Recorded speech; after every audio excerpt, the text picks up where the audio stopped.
ओम श्री साईनाथाय नमः। ओम श्री साईनाथाय नमः। ओम श्री साईनाथाय नमः। सभी साईं भक्तों को नमस्कार। कथा प्रारंभ करते हैं। पिछले भाग में आपको सुनाया था कि बहुत जल्द काका साहब दीक्षित शिरडी आगमन होने वाला है। उनका सम्मान समारोह हो रहा है और बाबा उनके लिए जमीन तलाशते फिर रहे हैं। आप समझ ही चुके होंगे किन काका साहब दीक्षित की जिक्र कर रहे हैं। अगर आप शिरडी गए हैं तो ये दीक्षित वाड़ा जो आप मंदिर परिसर में देखते हैं, जहाँ पर सत्यनारायण की पूजा भी चलती है, बहुत सारे काउंटर बने हुए हैं, बहुत सारे रूम बने हुए हैं, उसी दीक्षित वाड़े की हम भी बात कर रहे हैं। तो दीक्षित साहब अपने घर सम्मान समारोह से घर लौट कर आए। देखा तो बुजुर्ग के नाम पर उनकी बुआ और फूफा थे। फूफा उनके बहुत बड़े महंत थे किसी मंदिर में, जो कि उनके साथ नहीं रहते थे। काका साहब का कुछ समय पहले एक्सीडेंट हुआ था। एक्सीडेंट में पैर में चोट लग गई और वो चोट अभी तक ठीक नहीं हुई, जिसके कारण काका साहब उस चोट को लेकर बहुत दुखी है। चल नहीं पाते ठीक से। आकर घर पर देखा तो उनकी बुआ जी जो थी आत्या, सामान पैक कर रही थी कि आत्या आप ये क्या कर रही हैं? कि लोनेवाला में कोई रिश्तेदार हैं, उनके यहाँ नामकरण संस्कार है, इसलिए वहाँ जाना है और तुम्हें भी चलना है, सभी को चलना है। काका साहब कहने लगे आत्या आप हो जाओ, मेरे बस की तो है नहीं जाना। और मैं आपसे एक बात और कहना चाह रहा था कि जो अभी संस्था वालों ने चुनाव की घोषणा की है और उसका चुनाव का प्रतिनिधि मुझे बनाने की कोशिश कर रहे हैं, तो मैं चुनाव नहीं लड़ पाऊंगा। मेरा पैर पहले ही खराब है, तो कहाँ कहाँ जाऊंगा, और चुनाव लड़ने के लिए घर घर झांकना बहुत ज़रूरी है, इसलिए मैं ये नहीं कर पाऊंगा। आत्या ने 2-4 फटकार लगाई कि नहीं तुम चुनाव लड़ोगे, और ये वो इस तरह की घरेलू बातें कर। फिलहाल तैयार हो जाओ, वहाँ कौन सा तुम्हें पहाड़ खोदने हैं जो कि जाने को मना कर रहे हो? अरे 4 बड़े लोग आएंगे, उनसे मेल मुलाकात होगी जो तुम्हारे आगे काम आएगी। खैर बेचारे क्या करते, चल दिए। लोनेवाला पहुंच गए। लोनेवाला पहुंचकर जिनके यहाँ प्रोग्राम था, परिचय हुआ, तो उनका जो साला था वो साईं का बहुत बड़ा भक्त था। जिस परिवार में गए थे उनका साला बहुत बड़ा साईं का भक्त था। खैर मेहमानों का आना जाना लगा गया। एक गरीब महिला कि बेटा पैदा हुआ होगा, तुरंत का बच्चा, वो भी वहाँ आई हुई थी। वे काका साहब आपका बहुत नाम सुना है, लेकिन मेरे पास मेरे बच्चे को देने के लिए कुछ नहीं है सिवाय गरीबी के। मैं चाहती हूँ आप इसे अपना आशीर्वाद दे दें, इतना मेरे लिए काफ़ी होगा। ऐसा कहकर उसने काका साहब के पैरों में बच्चे को लिटा दिया। काका साहब मना करते रहे, लेकिन उसने बच्चे को लिटा दिया। सब कहने लगे काका साहब इसे उठाओ, खुद पर इसे आशीर्वाद दो। अब उन्हें क्या पता, काका साहब बेचारे इतने पैर से अपने लाचार हो रहे कि वो झुक भी नहीं सकते। खैर जैसे तैसे वो झुकने को हुए और झुकने के दम पर वो बच्चे के ऊपर जा गिरे। वो तो बाबा जिस को चाहते हैं उसकी पूरी की पूरी खैर खबर रखते हैं। बाबा ने उन्हें बच्चे के ऊपर गिरने से रोका, लेकिन इस बात को लेकर वो महिला जो थी, जो अपने बच्चों को आशीर्वाद दिलवाने आई थी, ये कहती बड़ा बुरा समूह बना के कि अभी मेरा बच्चा मर जाता, दब जाता, ये वो। खैर काका साहब की आत्या जो थी वो आगे आई, कहने लगी बच गया ना, काका ने रोक लिया ना अपने आप को, गिरा तो नहीं ना तेरे बच्चे, ये पकड़ 10 रुपये। और जा, इसकी तो कह रही थी ना तेरे पास कुछ नहीं है, 10 रुपये ले और इसे कुछ दिला दियो। ऐसा कहकर उस महिला को विदा किया। उसके बाद मेहमानों में खुसर फुसर होनी चालू हो गई कि बताओ ऐसी नाम का क्या फ़ायदा, ऐसे पैसे का क्या फ़ायदा जो आदमी अपने को भी नहीं संभाल पाए। काका साहब इस बात को सुनते रहे, आखिरकार वो खिंच के वहाँ से उठे, किसी से कहा तो कुछ नहीं, घर से बाहर निकल गए। टहलते टहलते पहुँच गए कहाँ, दत्तात्रेय मंदिर लोने वाला। वहाँ जाकर दत्तात्रेय महाराज से प्रार्थना करने लगे कि महाराज ये कब तक चलेगा, ऐसा कब तक चलेगा।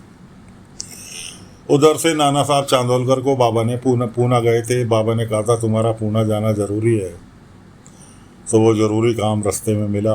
अचानक बैलगाड़ी दत्तात्रेय मंदिर के सामने रुक गई। बैलगाड़ी वाला कह रहा है बैल चल क्यों नहीं रहे। इतने में निगाह पड़ी चांदोलकर साहब की काका साहब दीक्षित के ऊपर। नहीं, अरे काका साहब दीक्षित यहाँ। वो तुरंत बैलगाड़ी से उतर के उनके पास पहुँचे। उन्हें समझाते बाबा के विषय में बताते रहे नाना साहब चांदोलकर कि मुझे उम्मीद है कि तुम्हारा पैर सिर्फ साईं ही ठीक कर सकते हैं, और ये समझ लो कि साईं तुम्हें बुला रहे हैं। और उससे पहले ना काका साहब दीक्षित साईं को नहीं जानते थे। खैर, चांदोलकर साहब ने बाबा की एक फोटो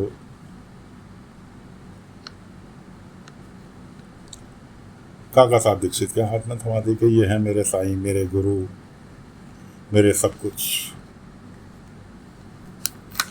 काका साहब दीक्षित ने फोटो हाथ में ले ली, कहने लगे अब तो मुझे भी ऐसा लग रहा है कि मुझे साईं से बहुत जल्द मिलना पड़ेगा। इधर वो कह ही रहे थे, फोटो देख रहे थे, उधर फोटो में से बाबा का प्रतिबिंब उभरा। कहने लगा काका साहब मैं तो कब से तुम्हारा इंतज़ार कर रहा हूँ, जल्दी शिरडी आओ, जितनी जल्दी हो सके शिरडी आओ। काका साहब ने फ़ोटो ले ली चांदोलकर जी से और कहा कि अब तो नाना बहुत जल्द मुझे शिरडी जाना होगा। चांदोलकर जी से कहने लगे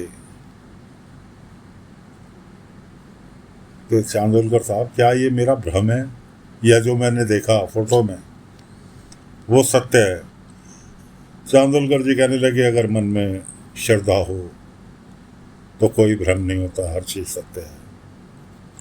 ऐसा कहकर चांदोलकर जी अपने रास्ते निकल लिए और फोटो लिए नाना साहब वहीं पहुँच, दीक्षित काका साहब दीक्षित वहीं पहुँच गए जहाँ मेहमानी में आए थे।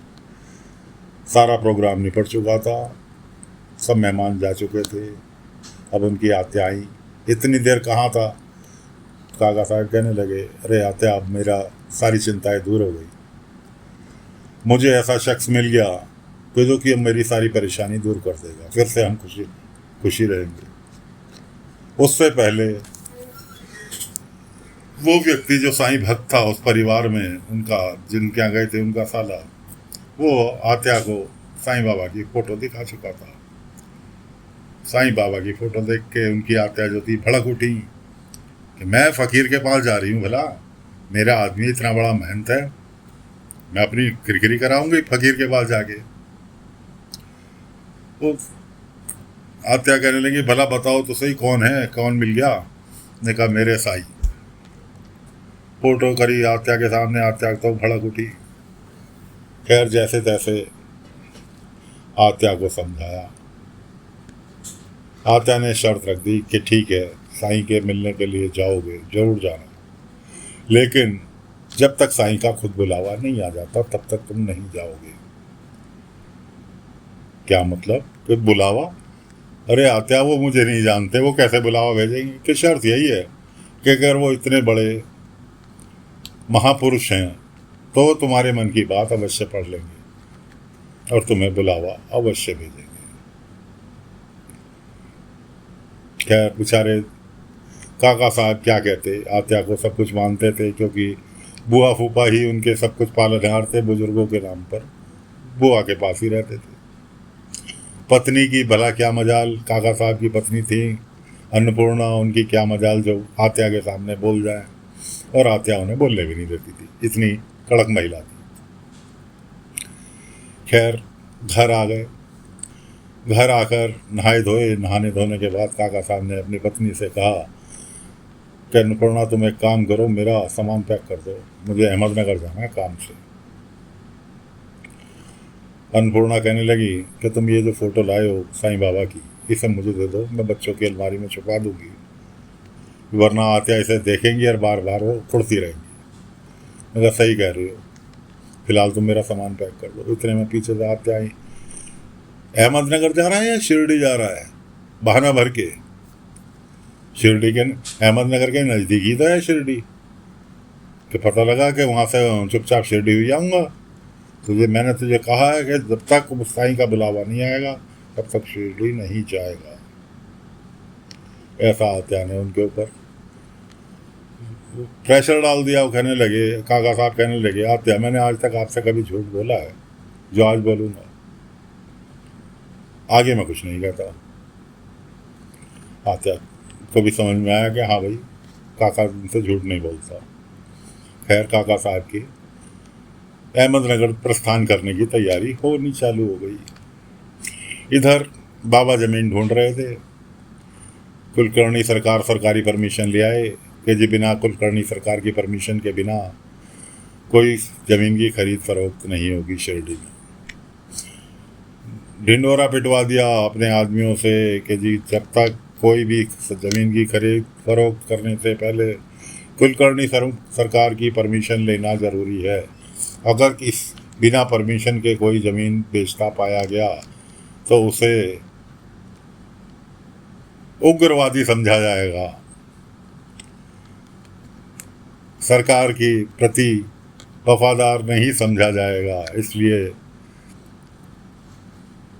ज़मीन की कोई भी बाहरी व्यक्ति को ज़मीन बेचने से पहले कुलकर्णी सरकार की परमिशन अवश्य ले लें। इतने पर भी कुलकर्णी सरकार को बात हजम नहीं हुई तो वो अपनी 4 आदमियों की पालकी पे बैठकर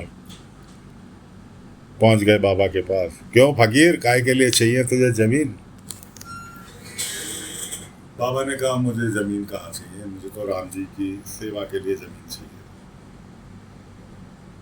कि राम जी की आज्ञा है, राम जी का काम है, इसलिए ज़मीन चाहिए। हाँ, कि राम जी जगत के पालन करने वाले, उन्हें ज़मीन की कमी आ रही है जो तेरे से कहेंगे एक टुकड़ा ज़मीन का मेरे लिए खरीद दे।